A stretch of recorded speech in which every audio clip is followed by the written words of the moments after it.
मैं सब लोग दोनों हाथ बीचकर नारा देंगे मेरे साथ साथ। जो यहाँ खड़े भाई वो भी, और जो माताएं बैठी हैं वो भी। बोलो सियावर रामचंद्र की, बोले पवन सुत हनुमान की, बोले सब संतन की, बोले पार्वती पति हर हर हर। अब लगा है कि सभा में कुछ जान आई है। तुम्हासाठी रामकृष्ण हरि।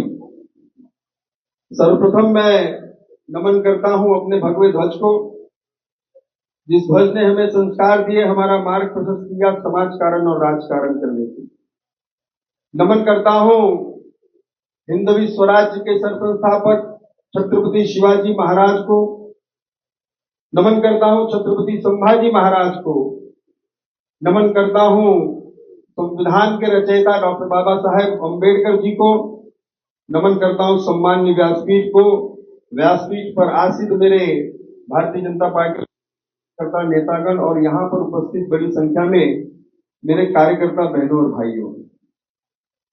आजकल क्योंकि मैं महाराष्ट्र उत्तर भारतीय मोर्चा का प्रदेश का अध्यक्ष हूं, महाराष्ट्र पर घूमता रहता हूं। लोकसभा चुनाव में लगभग 23 लोकसभा क्षेत्र का दौरा मैंने किया। चुनाव के बाद अब जब दौरा करता हूं तो एक अजीब सा कार्यकर्ताओं में निराशापन दिखता है। जहां जाता हूं, अरे क्या होगा, अरे ऐसा हो गया, आता असं झालं, तसं झालं, अमका झालं, तमका झालं। ये एक अजीब बात है कि जो पार्टी और जिस पार्टी के कार्यकर्ताओं ने इतिहास रच दिया, स्वतंत्र भारत में भारतीय जनता पार्टी का प्रधानमंत्री तीसरी बार अगर शपथ ले सका है तो आप जैसे असंख्य कार्यकर्ताओं की वजह से ले सका है। यह आपका यश है। उसके बाद भी उदास। और जो छात्र स्कूल में फेल हो गया वो बोल रहा है कि मैं तो उत्तीर्ण हो गया, 90% मिल गए कांग्रेस पार्टी। दोस्तों, हमने लक्ष्य बहुत बड़ा रखा था, लक्ष्य की पूर्ति नहीं हुई, इस बात में कोई संदेह नहीं है। हम चाहते थे कि 400 पार हो जाए, परंतु आप जीत कर भी आप उदासीन हो गए। पर हम सब अटल बिहारी वाजपेयी जी की इस कविता को याद रखना चाहिए कि न हार में न जीत में किंचित नहीं भयभीत में। इस विचारधारा को लेकर के भारतीय जनता पार्टी का कार्यकर्ता काम करता है। अवश्य है कि हमारे सांसद कुछ कम हुए हैं। वास्तव में हम लोकसभा का चुनाव हारे हैं, ऐसा जो लोग बोल रहे हैं। हम चुनाव जीते हैं, सरकार हमारी बनी है, उसका श्रेय आपको जाता है। पर हम एक जगह हारे हैं, वो है फेक नैरेटिव में। हमने भारत को विश्व गुरु बनाने का सपना देखा, उसके लिए अग्रसर रहे मोदी जी के नेतृत्व में। पर विरोधियों ने एक फेक नैरेटिव तैयार किया कि ये 400 पार हो गए तो संविधान को बदल देंगे। इनको संविधान बदलने के लिए 400 सांसद चाहिए, पर ऐसा था नहीं। पर वहां हम फेल हो गए कि हमने उस फेक नैरेटिव का जवाब नहीं दे पाए। पर वास्तविकता में महामानव डॉक्टर बाबा साहब अम्बेडकर जी ने जो संविधान लिखा है, किसी माई के लाल में दम नहीं है कि उस संविधान को बदल सके। और ये वो कांग्रेस पार्टी है जिन्होंने बाबा साहब अम्बेडकर जी का जीते जी हर क्षण हर पल अपमानित करने का काम अगर किसी ने किया है तो कांग्रेस पार्टी और उनके पूर्वजों ने किया। आपके बात जानकर हैरानी होगी, कि जब बाबा साहब चुनाव लड़ने के लिए खड़े हुए थे यही मुंबई प्रेसिडेंसी से, तो ये वही कांग्रेस पार्टी है जिन्होंने मतदाताओं को उस जमाने में आधा किलो नमक और 1 रुपया वोटरों को दे करके महामानव डॉक्टर बाबा साहब अंबेडकर जी को चुनाव हराने का जघन्य अपराध अगर किसी ने किया है तो कांग्रेस और उनके वंशजों ने किया। तो संविधान की मूलभूत विचारधारा है उसको 88 बार अगर किसी ने परिवर्तित किया है तो कांग्रेस पार्टी की है। और आज वो बात कर रहे हैं कि हम संविधान बदल देंगे। वास्तविकता उसके विपरीत है। 2014 में जब मोदी जी प्रधानमंत्री बने उन्होंने अनेकों योजनाएं बनाई और उन योजनाओं का मूलभूत आधार सिर्फ यही था कि दीन दलित शोषित वंचित इस समाज को न्याय देने का उनका विचारधारा था। अगर आज हम देखेंगे कि जनधन योजना है, मुद्रा लोन है और अनेकों जो केंद्र सरकार और राज्य सरकार की योजनाएं हैं, अगर हम उसको देखेंगे तो उसको मूलभूत आधार बाबा साहब अंबेडकर जी जो रचा हुआ संविधान है उसी के हिसाब से है।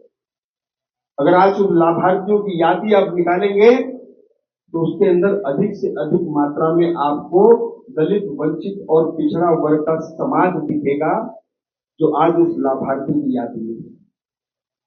बाबा साहब अंबेडकर जी हमेशा कहते थे कि शैक्षणिक और सामाजिक आरक्षण तो आवश्यक है ही है, परंतु अगर मेरे पिछड़े समाज को आगे लाना है तो उन्हें आर्थिक रूप से सक्षम बनाना पड़ेगा। ये मैं नहीं, ये बाबा साहब अंबेडकर जी कह करके गए हैं। और उस पथ पर अगर स्वतंत्र भारत में कोई प्रधानमंत्री चला है और चल रहा है तो हमारे आपके प्रधानमंत्री नरेंद्र मोदी जी। आज इन मुद्रा लोन से और जो अनेकों स्कीम्स है जिसकी वजह से जो पिछड़े वर्ग के लोग हैं उनको अगर उसका लाभ मिला है तो आज वो आर्थिक रूप से सक्षम हुए।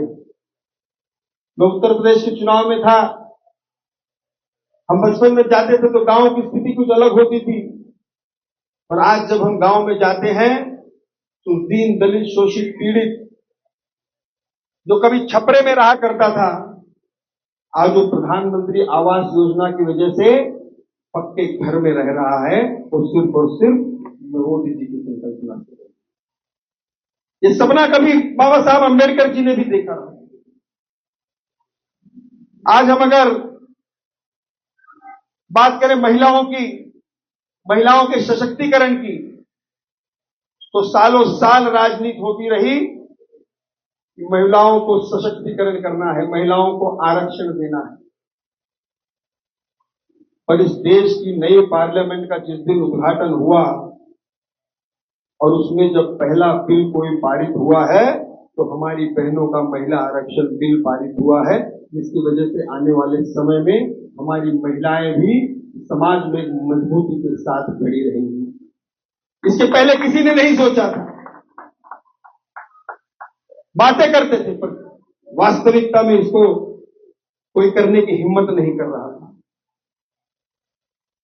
आज अगर हम देख रहे हैं कि महाराष्ट्र की सरकार में माननीय देवेंद्र फडणवीस जी के नेतृत्व में आज महिलाओं को 3 सिलेंडर मुफ्त दिया जा रहा है। हमारी बेटियां जो पोस्ट ग्रेजुएट का कोर्स करना चाहती है उनको स्कॉलरशिप दिया जा रहा है। उसमें 100% फीस की माफी अगर हेलो हमारे महाराष्ट्र की बेटियों के लिए 100% फीस की माफी की स्कॉलरशिप अगर कोई सरकार लाई है तो महाराष्ट्र की सरकार माननीय देवेंद्र फडणवीस जी के नेतृत्व में लाई। 507 कोर्सेज आज हमारी बहनें निःशुल्क पढ़ सकती हैं और पोस्ट ग्रेजुएशन का कोर्स कर सकती हैं। यह फर्क भारतीय जनता पार्टी के नेताओं में और औरों में है कि भारतीय जनता पार्टी महिलाओं के बारे में क्या सोचती है। जब घर की महिला सशक्त होगी तो परिवार सशक्त होगा, और जब परिवार सशक्त होगा तो गांव सशक्त होगा, गांव सशक्त होगा तो जिला सशक्त होगा, जिला सशक्त होगा तो राज्य सशक्त होगा, राज्य सशक्त होगा तो देश सशक्त होगा। तो इस महिला के सशक्तिकरण की बात अगर कोई वास्तविक में ला रहा है तो वो सिर्फ और सिर्फ मोदी जी के नेतृत्व में भारतीय जनता पार्टी ला रही है। अभी मेरे पूर्व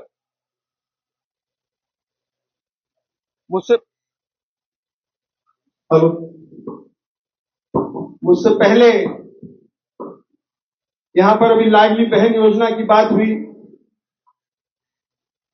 आज कल से 3,000 रुपए उनके खाते में जमा हो गई। हमारी बहन यहां पर लाभार्थी के रूप में यहां पर है।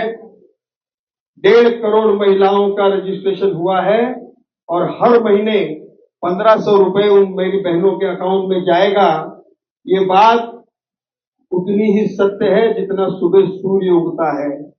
पर इस पर भी हमारे विरोधी पक्ष वाटाघाट और कांग्रेस के लोग टिप्पणी कर रहे हैं।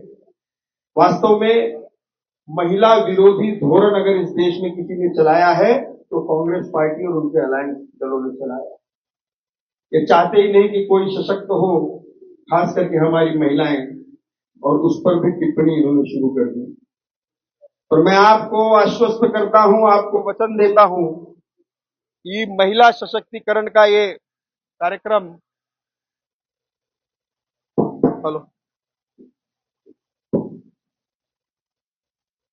आज मुख्यमंत्री लाडली बहन योजना जो आज शुरू हुई है, आने वाले समय में भी रहेगी शुरू। कोई माई का लाल उसे बंद नहीं कर सकता। इस मन से मैं आप सभी लोगों को आश्वस्त कर दूंगा। सर्वांगीण समाज का विकास, समाज के हर घटक का विकास, फिर चाहे वो दीन दलित शोषित पिछड़ा हो, महिला हो, युवा हो, सबके बारे में अगर कोई सोचता है और करता है तो सिर्फ और सिर्फ भारतीय जनता पार्टी करती है। आज हमारे महाराष्ट्र के युवाओं के लिए देवेंद्र जी के नेतृत्व में एक बहुत बड़ी स्कीम आई है, जिसमें हमारे बच्चे 10वीं 12वीं ITI इंजीनियरिंग करके जब बाहर निकलते हैं तो उन्हें कंपनियों में जाकर के नौकरी करनी पड़ती है। तो नए होते तो उनको नौकरी भी नहीं मिलती क्योंकि उनको एक्सपीरियंस नहीं होता। राज्य सरकार ने कंपनियों को कहा है कि आप इन बच्चों को, इन युवाओं को अपनी कंपनी में रखिए। हर महीने 10,000 रुपए सरकार उस कंपनी को देगी और उस कंपनी में ये नौजवान हमारे काम करें। कुछ लोग वहां पर काम करते करते परमानेंट भी हो जाएंगे, कुछ लोग वहां से निकल करके और अच्छी जगह नौकरी करने लगेंगे और अच्छा पगार उनको मिलेगा। कुछ लोग उसमें से उद्योजक भी बनेंगे। पर इस योजना को कार्यान्वित करने के लिए देवेंद्र फडणवीस जी की संकल्पना से शुरू हुआ एक कार्यक्रम है। भारत एक युवा देश है। विश्व में सबसे बड़ी युवा शक्ति अगर किसी के पास है तो भारत देश के पास है। अगर हमारे युवा शक्ति के पास काम होगा तो देश उतना ही शक्तिशाली बनेगा। आज इस योजना का लगभग महाराष्ट्र में 10 लाख लोगों को, 10 लाख युवाओं को इसका फायदा होने जा रहा है। समाज के हर घटक के लिए भारतीय जनता पार्टी विचार करती है और उससे काम करती है। कुछ चीजें ऐसी हैं कि आजकल हम देख रहे हैं कि बंगाल में जो अल्पसंख्यक हिंदू हैं उन पे जो हो रहा अत्याचार है, यह देख करके हमारे देश के हिंदुओं को जागने की आवश्यकता पड़ गई है। उसी प्रकार से जैसे बंगाल में हुआ है हिंदुओं के साथ, वही प्रयोग कुछ लोग भारत में भी करना चाहते हैं। इस बात को आप बहुत ध्यान से सुनिएगा। कांग्रेस और उनके अलायंस पार्टनर्स आज एक ऐसा षड्यंत्र रच रहे हैं पूरे देश के सामने, देश में बांग्लादेशियों को ला करके यहां पर बसा रहे हैं। तुष्टीकरण और वोटों की राजनीति के लिए आज बांग्लादेशी मुसलमानों को यहां पर बसा रहे हैं। और इस राजनीति के लिए सरकारें आती हैं, जाती हैं, पर ये जो बांग्लादेशी मुसलमान आज यहां पर रह रहे हैं, इनको इस भारत की भूमि से कोई लेना देना नहीं। ये अराजकता फैलाएंगे आने वाले समय में, तो ये जो लोग जो इनको संरक्षण दे रहे हैं, आने वाले समय में इनका परिवार भी सुरक्षित नहीं रहेगा। कम से कम इन्होंने इतना तो सोच लेना चाहिए। इतिहास में हमने देखा है कि जब जब हिंदू दुर्बल हुआ, जब हिंदू दुर्बल हुआ है, तब तब उसे गुलामी का सामना करना पड़ा है। आज कांग्रेस पार्टी एक नियोजनबद्ध तरीके से ये चाहती नहीं कि कभी हिंदू संगठित हो, हिंदू एक हो। इसीलिए जाति जाति में भेद निर्माण करके आज हम सबको लड़ाने का प्रयास षड्यंत्र कर रही है, ताकि इनके वोट बैंक का मंसूबा सफल हो। क्योंकि हम लड़ते रहेंगे तो हम दुर्बल रहेंगे, और दुर्बल व्यक्ति सामने किसी को लड़ नहीं सकता। ये बात कांग्रेस पार्टी बात को अच्छी तरह से जानती है, और एक षड्यंत्र के तहत हम सबको जाति पाति के नाम पे लड़ा करके बिजी रख करके वहां पर बांग्लादेशियों को संरक्षण देकर के इस देश का नागरिक बना रही है। आज विश्व में आप देख लीजिए, बाहर से आए हुए लोग ये आक्रांताओं की तरह है, जो आज नहीं कल आस्तीन के सांप हैं, जो आज नहीं तो कल हमको डसेंगे और डस कर ही रहेंगे। पर हिंदू अब डरेगा नहीं, हिंदू संगठित रहेगा। जिस प्रकार से हम छत्रपति शिवाजी महाराज के मामले, हम जात पात धर्म हम ये सब मानते नहीं। जिस प्रकार से छत्रपति शिवाजी महाराज ने 18 पगड़ जातियों को लेकर के हिंदवी स्वराज्य की स्थापना की थी, उसी प्रकार से आज देश का हिंदू सब एकत्रित होकर के इस षड्यंत्र का सामना करेगा। क्योंकि इतिहास गवाह है दोस्तों कि जब जब हिंदू बटा तब तब हिंदू कटा। ना अब हिंदू बटेगा, ना हिंदू कटेगा, हिंदू संगठित रहेगा और इस आने वाली चुनौती को मुंह तोड़ जवाब देगा। और ये जो बांग्लादेशी वाली समस्या है, कि हमारे वर्सोवा विधानसभा में भी है, आने वाले समय में उसमें क्या रणनीति करनी है, मैं आपसे फिर मिलकर के इस पर चर्चा करूंगा।